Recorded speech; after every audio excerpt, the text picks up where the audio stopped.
lo que es esto, la biblioteca de Martín. Bienvenidos una vez más a este programa de divulgación que tengo de cómics, videojuegos, manga, todo lo que es el mundo este que nos gusta a todos nosotros. Espero que se diviertan, eso sí, preparen una buena taza de café porque este va a ser un capítulo muy especial que se va a titular Mi historia con Alan Moore.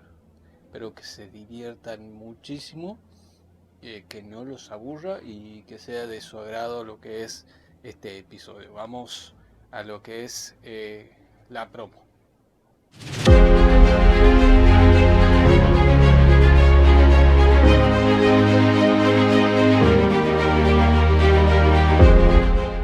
Bien, bueno, este episodio, por así llamarlo, lo titulé así porque justamente el mes pasado, que fue julio, si bien tenía que hacer lecturas de julio, no las hice porque solamente leí un solo libro,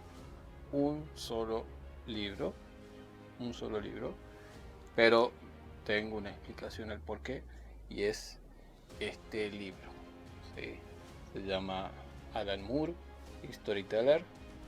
Este es de Gary Spencer Millich, realizado con toda la biografía de lo que es el bardo de Northampton, condensada en todo este gigantesco libro y toda esta gigantesca labor periodística que tuvo Gary Spencer. Es más, no es que fue una biografía realizada de lejos, no, fue una biografía justamente realizada cara a cara con el señor Alan Moore, así que la validez que tiene esto es impensable y la cantidad contenida de datos es realmente un tremendo trabajo de labor periodístico que hubo acá. En fin, ¿por qué quise hacer este informe? Porque justamente Alan Moore, si vamos al top, por más que resulte ya trillado en todos los tops, para mí es el número uno escribiendo cómics. No hay entes que lo haya sobrepasado tan. No digo que hay malos autores o guionistas, no, para nada, siempre existen, siempre hay buenos de una época, pero este señor es intergeneracional. Demostrarse un trabajo suyo de hace, no sé, de los años 70 a alguien novato en los cómics y les va a encantar, porque son todas ideas que no pasan tiempo, son todas, muchas ideas, quizá la mayoría, muy adelantadas a su tiempo. Pero ¿por qué quería pensar y no hacer directamente una infografía de Alan Moore año a año? Porque eso ya está realizado en documentales, en videos de YouTube, youtubers que también hicieron una labor parecida. Entonces vamos a condensarlo de esa manera, cómo conocí a Alan Moore. Pero antes que nada, un pequeños datos sobre este autor. Así que bueno, vamos ahora a los datos. Alan Moore nace un 18 de noviembre de 1953 en Northampton, una pequeña y humilde ciudad de Inglaterra. Desde pequeño manifestaba su interés por la escritura, debido al acercamiento de los primeros cómics que aparecían en Reino Unido por obra de Marvel y algunos otros también de DC.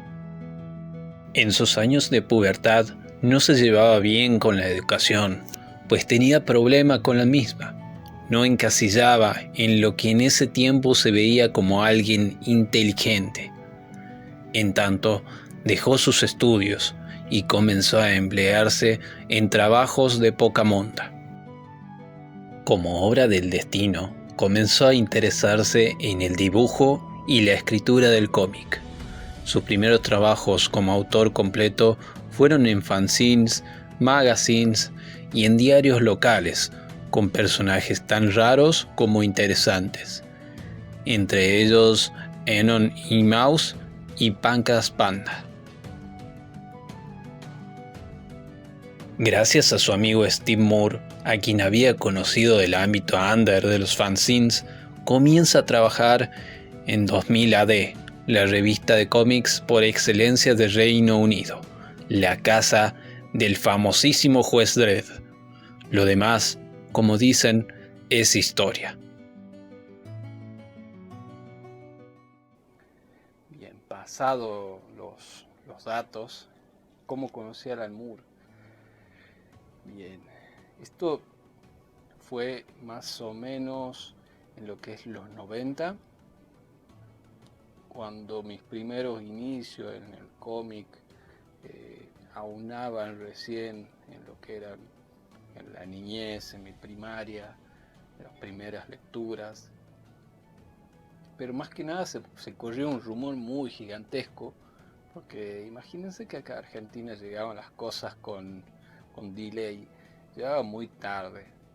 Y que era lo primero que había llegado, que en realidad en ese tiempo eran dos cosas: que habían matado a Robin, que yo me las recuerdo pero patente, y la otra era que Bárbara Gordon, Batichica, había quedado cuadriplégica y se había convertido en oráculo.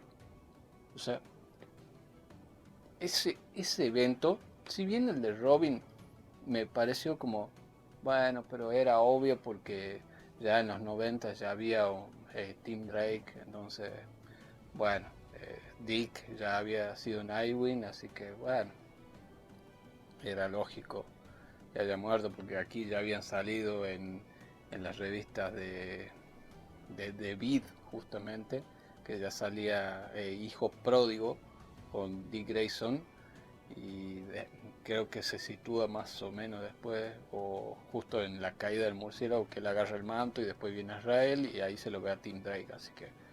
Pero, ¿qué pasaba con Bárbara Gordon? Era algo que en nuestro tiempo no estábamos acostumbrados a ver tanta crudeza en los cómics. Si bien en los 90 eran mucho de golpes, piñas y todo lo que es la secuencia narrativa muy dinámica de lo que era esos tiempos, los 90, recordemos los X-Men de los 90 que iban a las piñas, hasta la Liga de la Justicia tenía su grupo que iban a las piñas, eso era la resolución de los 90, como muchas otras series animadas, como muchos otros cómics, como, como Image Comics, que justamente, no digo que todo lo de Image Comics, pero sí la gran mayoría de cómics se centraba en piña, patada y poderes, superpoderes, y ahí terminaba todo. Pero, en fin, lo que yo iba es a lo siguiente. Justamente pasando los 90, entrando en los 2000 más o menos, yo ya iba a la secundaria, estaba saliendo ya de la secundaria, todo esto ya me había olvidado de Alan Moore y estaba concentrado leyendo Tolkien, y justamente conocí a un amigo mío que me dice, che, ¿no querés encargar lo que es la broma asesina de Alan Moore? Porque está baratísimo, está a 5 pesos en esa época de los 2000 y algo, 2005, 2007, por ahí, 2006, algo así parecido.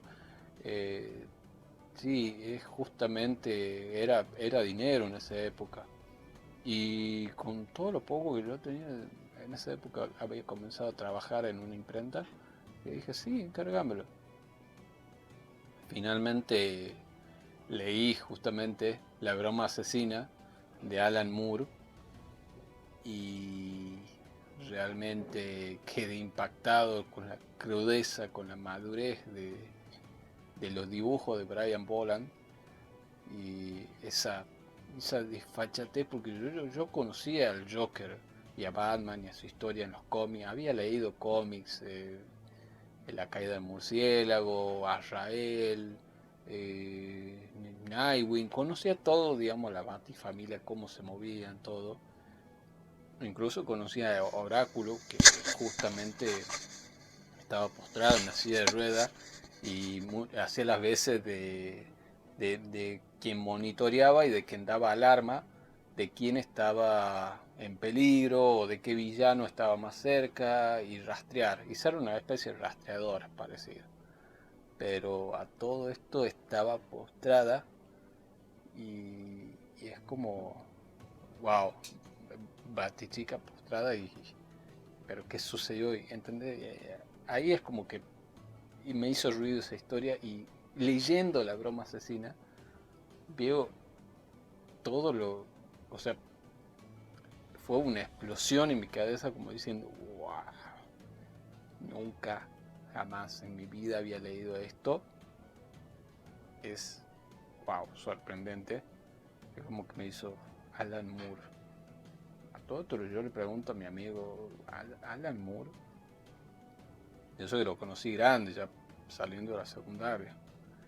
Y me dice, ¿vos no leíste nada de Alan Moore? ¿En serio? O sea, como sorprendido. No, y eso que leí varios cómics. Y me dice, bueno, mira, leete Watchmen. ¿Watchmen? Le digo. Sí, es un grupo de superhéroes ya retirados que... Pero contado por él es como que no... Como que no me hacía ilusión porque ya había visto tantos grupos. Los X-Men, la Liga de la Justicia, Birds of Prey, la Ave de Presa, con, bueno, justamente un oráculo, eh, los siete, esos que fueron de Grant Morrison. O sea, ya conocía esa época un montón de cosas, de grupos de superhéroes, y siempre era muy trillado, muy repetitivo, en fin. Encargo la versión de lo que es Watchmen, la versión internacional, me encargué en Book Depository en ese tiempo. Una versión de muchísimas páginas, creo que la terminé pagando, no sé, unos $10, creo. Que en esa época $10 eran alrededor de 1.200 pesos, 1.000 pesos creo que estaban, algo parecido. Y a todo esto, no miento, 500 pesos estaban, ¿no? $10 en esa época. Y me llega, lo leo, leo, leo y cómo puede ser posible la cantidad de viñetas que utilizan es distinto a un cómic común. Está pensado, digamos, secuencial para que todos los guiones acompañen a la dinámica. Incluso había viñetas que tenías que seguir con los ojos y tenías que seguir la narrativa visual de cómo iba. Y a fin de cuentas es como que te planteaba algo que estaba ocurriendo en la sociedad y que no estaba muy lejos de acaparar nuestra realidad, o sea, estaba muy cercano a la realidad.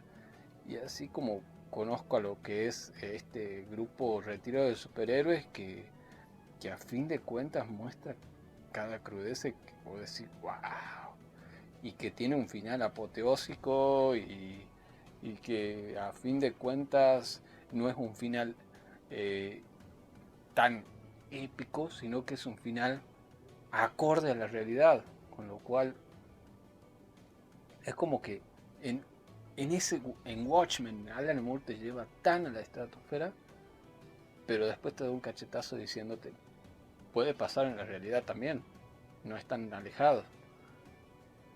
Entonces, si bien aquí muestro una edición de Omnipress, pero es justamente el mismo contenido que yo leí, esta de Watchmen Deluxe que sacó Omnipress, hermosa la edición. Y de ahí más, ¿qué fue? Vi la película Watchmen, que después lo conseguí el juego de Play 3, Watchmen de Zack Snyder.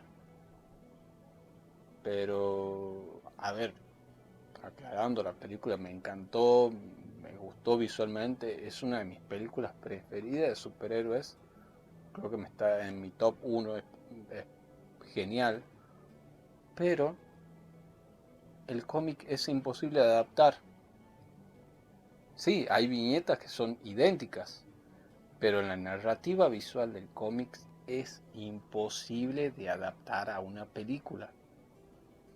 Alan Moore hizo lo imposible con la narrativa de ese cómic, con todas las secuencias, con todo el guión, con todo el dibujo de lo que es de Dave Gibbons, lo hizo posible para que solo funcione esa historia en el cómic.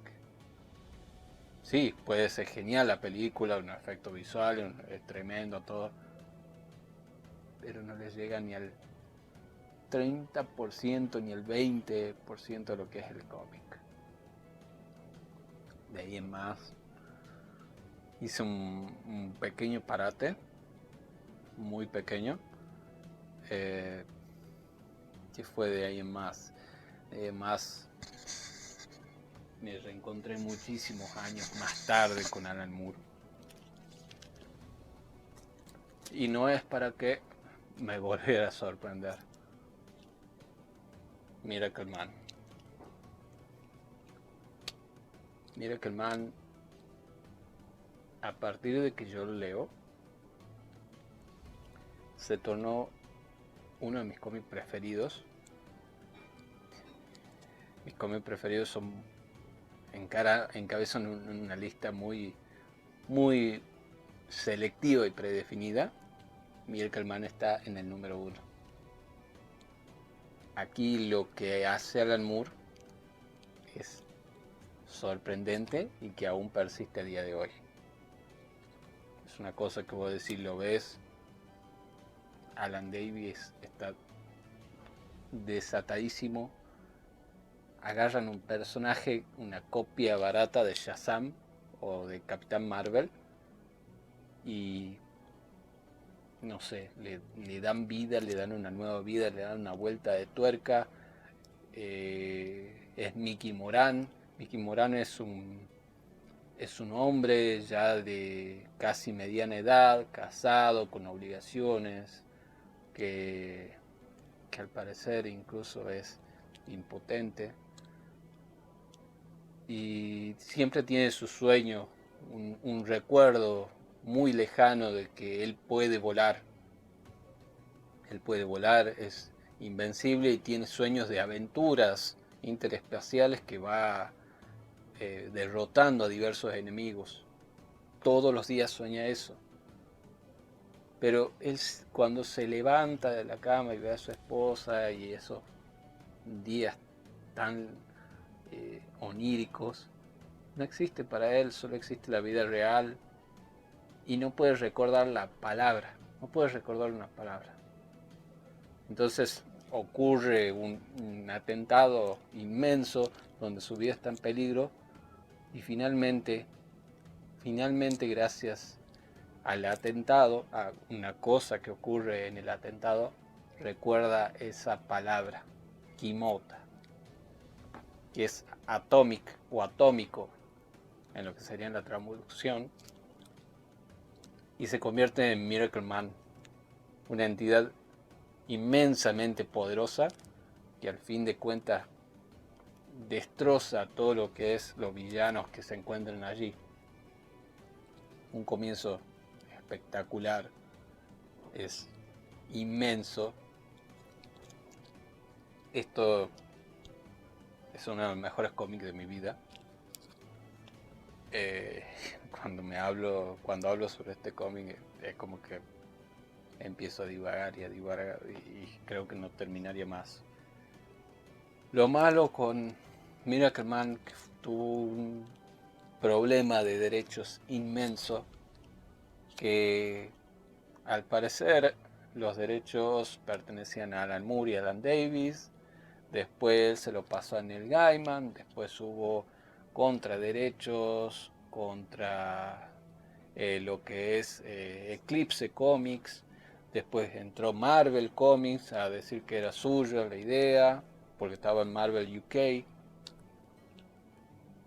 pero a fin de cuentas los derechos jamás fueron vendidos, jamás fueron recibidos ni por derecho, ni por un papel, ni por nada que lo acredite. ni de Alan Moore, ni de Neil Gaiman. Los derechos siempre fueron del creador original de Miracle Man, que en ese tiempo era Marvel Man, que se llamaba Mick Anglo. Los abogados de Marvel, muy buenos, directamente fueron a realizar las negociaciones con Mick Anglo. El hombre ya en los cortos años que le quedaban, pues ya imagínense alrededor de los 80 años, le vendió la licencia a Marvel, con lo que Alan Moore nuevamente perdía uno de sus mayores creaciones y virtudes, y a la misma vez lo perdía Alan Davis, lo perdía Neil Gaiman. Pero en fin, no me quiero entrar en esa diversidad de problemas de derechos. Actualmente se publicó por Omnipress, cuando tenía la licencia, los 3 tomitos en gloriosa tapadura. No son las mejores lecciones de tapas. Y si podemos ver, acá es del creador original, porque Alan Moore pidió explícitamente que, así como lo embaucaron y no le dieron el crédito que se merece, que borraran su nombre como guionista de todos los cómics de Miracle Man. Después de eso, me quedé con muchas ganas de Miracle Man, no les voy a mentir. Seguía lo que es Miracle Man, La Edad de Oro, por Neil Gaiman y Mark Buckingham.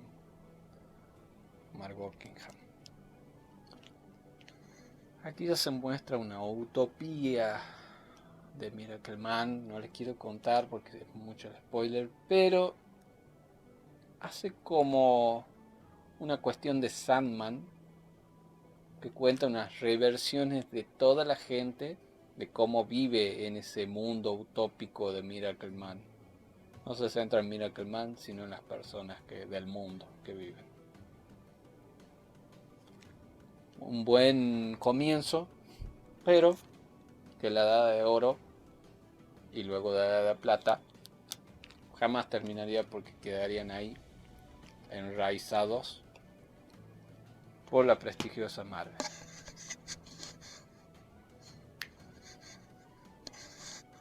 En fin, bueno, espero que les haya gustado este primer informe llamado Mi vida con Alan Moore. Vamos a seguir en el próximo, así que los espero acá en mi canal de Treachery, en la sección de la biblioteca de Martín. Espero que estén muy bien y los aguardo en mi próximo video. Ya saben, respétense, hablen bien, no se enojen, no pierdan tiempo en nimiedades, coman bien y estén todos perfectamente en armonía. Vivan la vida, porque la vida es corta y es una sola. Hasta luego. ¿Te gustó el video? ¿Quieres ver más del canal? No pierdas tiempo y suscríbete a todas las redes sociales de The Treachery.